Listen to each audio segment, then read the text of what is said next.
bem simples e rápida, mas é legal a gente ter mais uma visão sistêmica desse público que está hoje nos prestigiando aqui. Tá? E, bom, vamos começar, então, a falar dessa estrutura, falar dessas informações. Eu acho que até para começar a atender essa estrutura da análise setorial, é válido lembrar que, nesse momento tão diferenciado, a gente está fazendo também uma apresentação diferenciada da análise setorial. A primeira vez ela está sendo no momento mais virtual, a entrega dela ela não é um material impresso. Então, nessa estrutura, a gente conseguiu avançar mais o tempo e trazê-la no lançamento, nesse contexto de momento de ano agora. E nesse sentido, é claro que a gente teve mais tempo para fazer avaliações, novas pesquisas e novos resultados. Então, acho que isso é interessante a gente trazer aqui nessa 13ª edição. Então, nesse momento que a gente está lançando, a gente conseguiu fechar há pouco tempo, e esse há pouco tempo nos possibilitou a conclusão de análise, a conclusão de levantamentos de informações e também de cenários que, se fôssemos no primeiro semestre, a gente não teria um nível de detalhamento e riqueza que talvez tenhamos nesse momento agora, certo? E hoje nós temos aqui são 10 autores que nós temos hoje para análise setorial, nessa publicação da análise setorial, 13ª, né? E aí a gente vai, no decorrer do processo, comentando com vocês, capítulo a capítulo, os autores também, mas é importante já trazer, o Vianney é um dos autores nossos aqui, tá? A Vânia também é uma autora de um capítulo, eu sou autor também de um dos capítulos, o capítulo inicial. Temos alguns autores que são convidados, mas 95%, 97% são autores da casa. São consultores que trazem o dia a dia da operação, nessa visão dessa operação, para trazer essa leitura de cenários. Então, mais ou menos, a gente vai começar esse alinhamento, e eu acho que uma coisa importante a gente olhar nessa visão, Roper. Por mais que a gente queira, como o Vianney trouxe no momento bem inicial, quando entramos na sala, da dificuldade que se vivencia hoje em ter informações, não só do ponto de vista consolidado, mas do ponto de vista até de que tipo de informação a gente faz uma avaliação agora. Adianta eu olhar só o histórico da informação? O que se complementa com isso? E é exatamente isso, esse complemento, essa visão que é além só de um modelo que a gente procura trazer aqui. Então, nessa estrutura, quando a gente olha o nosso momento de mercado, o momento de realidade Brasil ou de mundo hoje, a gente muito comumente vê essa famosa curva, né? Que aqui insinua-se muita curva de Gauss, mas nesse caso, infelizmente, é uma curva epidemiológica, e aqui nesse caso é uma curva atualizada do Brasil, e até para contextualizar nessa estrutura aqui, em alguns momentos é necessário, pela estrutura do nosso mercado, a gente coletar informações que fazem muito referência ao antes desse contexto de pandemia, tá? E é necessário também fazer uma consideração pelo durante esse processo. E é claro, a gente quer chegar onde a gente vai chegar, onde a gente vai alcançar nessa visão de futuro, que é o depois. Só lembrando que quando a gente fala depois do processo de pandemia, depois do processo do Covid-19, a gente não tem um limite de tempo especificamente. Didaticamente, a gente traz um 2021 aí. Mas a gente tem um monte de incertezas que acontecem nesse cenário futuro. E é em cima dessa construção que a gente trouxe diversos capítulos, a gente remodelou, reescreveu diversos capítulos, pensando numa estrutura que pudesse atender a esse desenho aqui.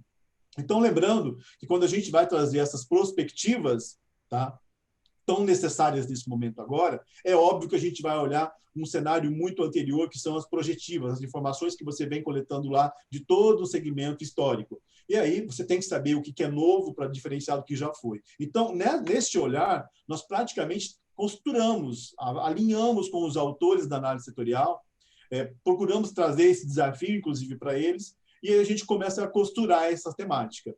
O capítulo 1, para vocês terem uma ideia, ele traz essa visão mais ampla do que era o setor, e aí eu acabei estruturando nesse capítulo exatamente essa mesma estrutura de desenho que eu trouxe para vocês no slide anterior. Um antes, um durante e um depois. Então, aqui, no antes, a gente começa e acompanhava as macrovariáveis do setor, desde o processo de economia, a questão dos bônus demográficos, questão de regulamentação. E quando a gente olha naquela estrutura e olha para agora, e o que pode virar agora, a ser o agora, o novo agora, a gente vê que essas variáveis foram, de uma certa forma, catalisadas. O processo da pandemia, de uma maneira geral, ele fez isso, né? Nós tínhamos uma tendência de cenário que a gente olhava para o futuro, muito provável de ocorrer. A pandemia vem num curto espaço de tempo, ela catalisa tudo isso, ela faz tudo isso ficar muito próximo. Então, eventos que a gente esperava que fossem acontecer daqui 3, 4, 5 anos, por exemplo, ou até 10 anos, ele fica mais próximo da nossa realidade com essa estrutura. A exemplo disso, que a gente vai comentar depois, é a desenvoltura da própria EAD, por exemplo, uma inovação de portfólio na EAD, por exemplo, o curso de Direito. Então, são eventos que, de alguma forma, se tornam mais próximos desse nosso momento. Então, essa estrutura do antes e o durante, aqui, quando a gente observou no processo das pesquisas Roper, de como foi o início do processo da pandemia e quais as reações dessa estrutura das instituições, de uma maneira geral, inclusive a gestão da instituição. Então, a gente traz ali o mindset desse gestor, como que ele se encontrou nesse contexto. E é claro que quando a gente vai falar dessa estrutura de estimativas, o pós-pandemia, essa estrutura, a gente vai contextualizar esse mesmo cenário como se fosse impactando agora por essas diversas outras possibilidades. Eu acho que tem alguns parâmetros que são interessantes a gente entender desse capítulo, e aqui, de novo, a gente não vai esgotar, não é essa a intenção, mas a intenção é trazer alguns elementos que possam fazer sentido num bate-papo nosso aqui sobre mercado. E aí é notório. A gente precisa entender que nessa estrutura de mercado, nós temos distintas instituições de ensino, pequenas, médias e grandes. E elas vão sofrer distintas formas de impacto em relação ao cenário de Covid. Tá? Então, para trazer para vocês um recorte mais específico, a gente recortou e traz aqui, olha, para vocês um desenho. Se eu pegar ali de matrículas, pensando numa segmentação das instituições por matrículas, até 3 mil alunos, nós estamos falando de 83% até 3 mil alunos. Esse 83% de até 3 mil alunos não ultrapassa 20% do market share total. Então, quer dizer, eu tenho uma boa pulverização. E essas instituições, com menor quantidade de alunos, de uma certa forma, elas podem estar mais vulneráveis a uma condição de um impacto mais direto de uma estrutura de pandemia, quando você compara com uma grande instituição. Tá? Então, são situações que a gente vai encontrar quando você olha, por exemplo, só de 1.000 alunos aqui, que é uma boa quantidade, 63,4%, que também tem uma educação básica, que num contexto de pandemia tem um outro problema ainda esse gestor, ele tem que gerenciar esse outro braço da operação. E normalmente é a mesma equipe, é o mesmo gestor.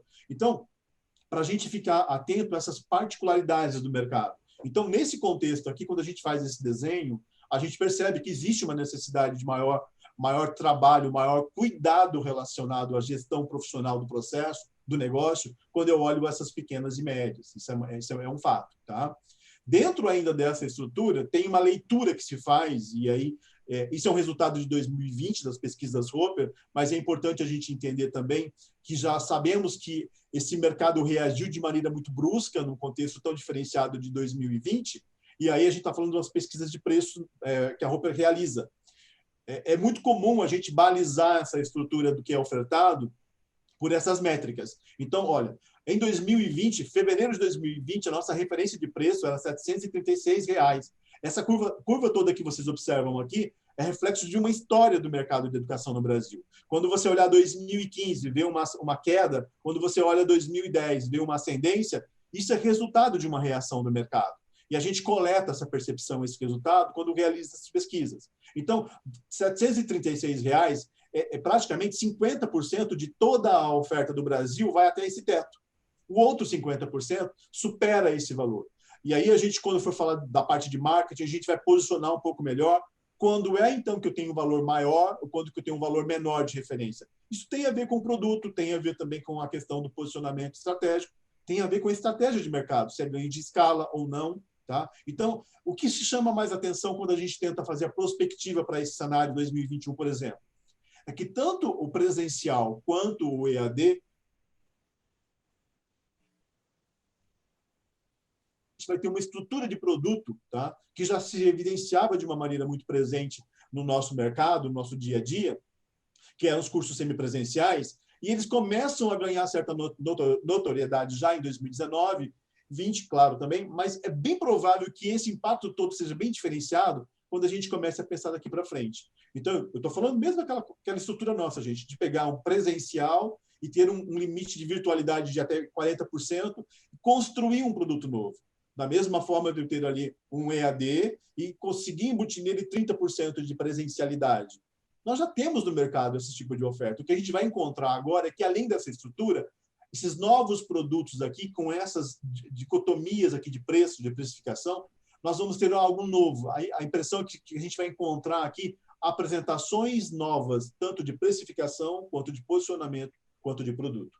E ainda, para fechar essa parte desse capítulo, vocês vão encontrar ali uma descritiva das macros variáveis, das informações, óbvio, pautadas no próprio censo 2018, que ainda é o nosso dado mais atual, as pesquisas Roper, não só de mensalidade, como também estimativas do setor, do tamanho do setor, tá? A questão de novos produtos, desenhos de novos produtos que podem acontecer e as próprias possibilidades de retomada do setor. Lá nós apresentamos dois modelos, uma retomada em U e uma retomada em V.